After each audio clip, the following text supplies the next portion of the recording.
گرم و جوشان ما را بپذیرید، همزبانان همزمان دور و نزدیک، هواداران کلام ناب فارسی دری تاجیکی. گفتار 18 داستان ضحاک با کاوه آهنگر. چنان بود که ضحاک خود روز و شب به یاد فریدون کشادی دو لب، بدان برز و بالا زیبی می نشیب، دلش ز آفریدون شده پرنهیب. چنان بود که یک روز بر تخت عاج، نهاده به سر برز پیروزه تاج.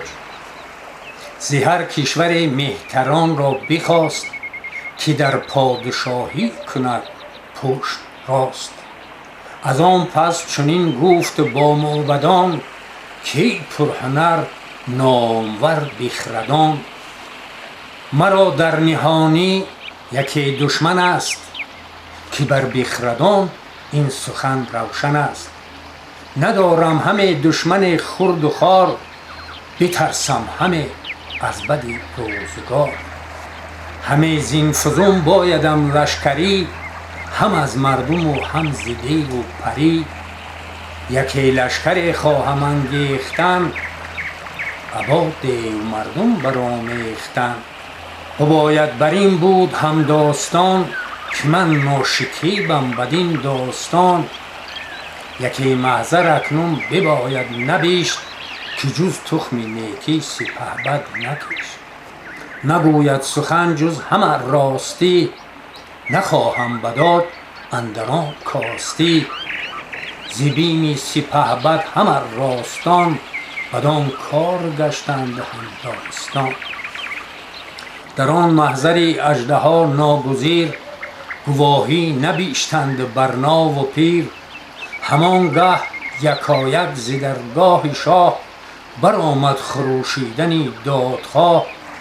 ستم دیده را پیش او خواندند، بر نامدارانش بنشاندند. بدو گفت مهتر بروی دژم، که برگوی تا از کی دیدی ستم. خروشید و زد دست بر سر ز شاه، که شاها منم کاوه دادخواه. بده داد من آمدستم دوان، همه نالم از تو به رنجی روان. اگر داد دادم بود کار تو، بیفزاید ای شاه مقدار تو. ز تو بر من آمد ستم بیشتر، زنی هر زمان بر دلم نیشتر. ستمگر نداری تو بر من روا، به فرزند من دست بردن چرا؟ مرا بود 18 پسر در جهان، از ایشان یکی مانده است این زمان. ببخشا و بر من یکی در نگر، که سوزان شود هر زمانم جگر. شها من چی کردم یکی بازگوی، وگر بیگناهم بهانم مجوی. به حال من تاجور در نگر، میفزای بر خویشتن درد سر. جوانی نماندست و فرزند نیست، به گیتی چو فرزند پیوند نیست. ستم را میان و کرانه بود، همه ایدون ستم را بهانه بود. بهانه چی داری تو بر من بیار، که بر من سگالی بدی روزگار. یکی بیزیان مرد آهنگرم، ز شاه آتش آید همه بر سرم. تو شاهی و گر اژدها پیکری، بباید بدین داستان داوری. اگر 7 کشور به شاهی تو راست، چرا رنج و سختی همه بهر ماست. شمار است با من بباید گرفت، بدان تا جهان ماندن در شگفت. مگر کز شمار تو آید پدید، که نوبت به فرزند من چون رسید. که ماراند مغز فرزند من، همه داد باید به هر انجمن. سپهبد به گفتار او بنگرید، شگفت آمدش کان سخنها شنید. بدو باز دادند فرزند اوی، به خوبی بجستند پیوند اوی. بفرمود پس کاوه را پادشاه، که باشد بدان محضر او را گواه. چو برخواند کاوه همه محضرش، سبک سوی پیران آن کشورش. خروشید کی پای مردان دیو، بریده دل از ترس کیهان خدیو. همه سوی دوزخ نهاد دید روی، سپردید دلها به گفتار اوی. نباشم بدین محضر اندر گواه، نه هرگز براندیشم از پادشاه. خروشید و برجست لرزان ز جای، بدرید و بسپرد محضر به پای. گرانمایه فرزند او پیش اوی، از ایوان برون شد خروشان به کوی. میهان شاه را خواندند آفرین، که نامور شهریار زمین.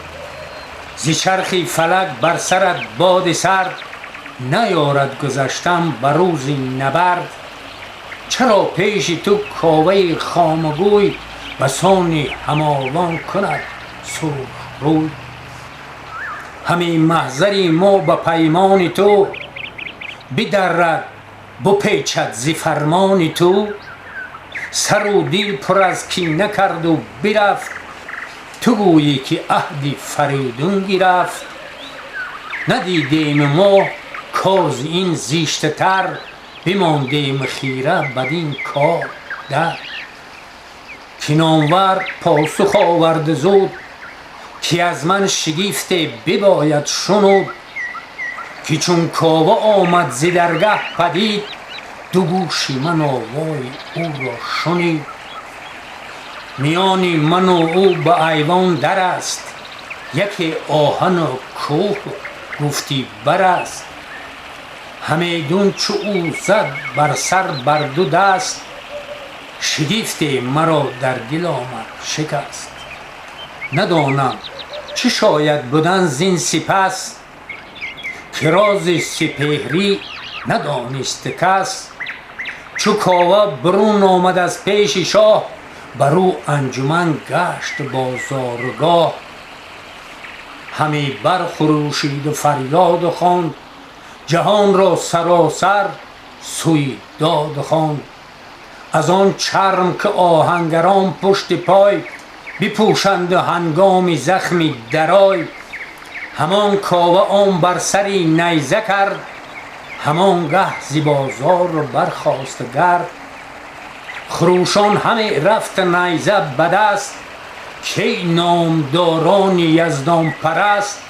کسی کو هوای فریدون کند، سر از بند ضحاک بیرون کند.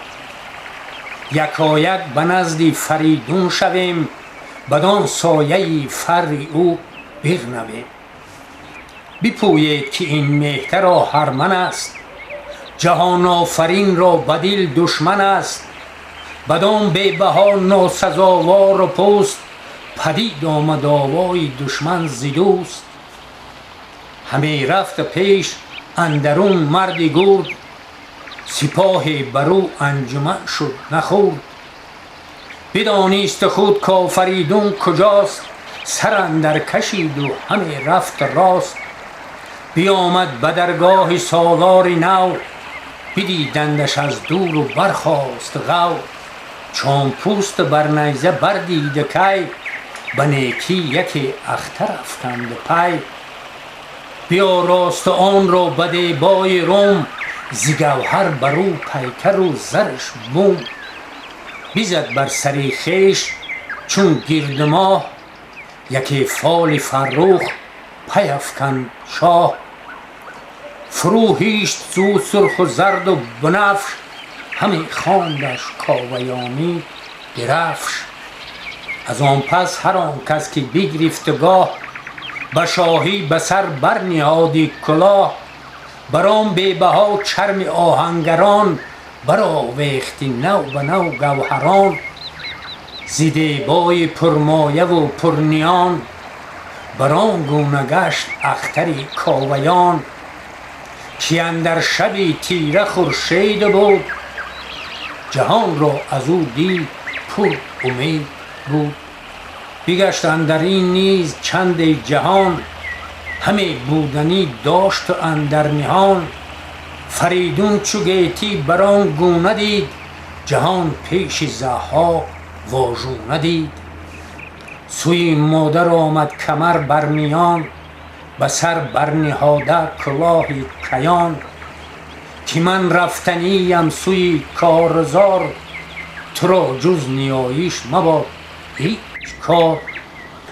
ز گیتی جهان آفرین برتر است، بدو زن به هر نیک و بد هر دو دست. فرو ریخت آب از میژه مادرش، همه خواند با خون گیل داورش. به یزدان همه گفت زینهار من، سپردم به تو ای جهاندار من. بگردان ز جانش نهیبی بدان، بپرداز گیتی ز نابخردان. فریدون سبوک سازی رفتن گرفت، سخن را ز هر کس نهفتن گرفت. برادر دو بودش دو فرخ همال، از او هر دو آزاده مهتر بسا. یکی بود و از ایشان کیانوش نام، دیگر نام و پرمایه شادکام. فریدون و بر ایشان سخن برگشاد، که خورم زید ای دلیران و شاد. که گردون نگردد بجز بر بهی، به ما باز گردد کلاهی مهی. بیارید داننده آهنگران، یکی گوز سازند ما را گران. چو بگشاد لب هر دو بشتافتند، به بازار آهنگران تافتند. از آن پیش هر کس که بود نامجوی، به سوی فریدون نهادند روی. جهانجوی پرگار بگریفت زود، وزان گوز پیکر بدیشان نمود. نگاری نگارید و بر خاک پیش، همیدون بسانی سری گاو و میش. بدان دست بودند آهنگران، چو شد ساخته کری گرزی گران. و پیش جهانجوی بردند گرز، فروزان به کردار خورشیدی برز. پسند آمدش کار پولادگر، ببخشیدشان جامه و سیم و زر. همه کردشان نیز فرخ امید، بسی دادشان مهتری را نوید. که گر اژدها را کنم زیر خاک، بشویم شما را سر از گرد پاک. جهان را همه سوی داد آورم، چو از نام دادار یاد آورم.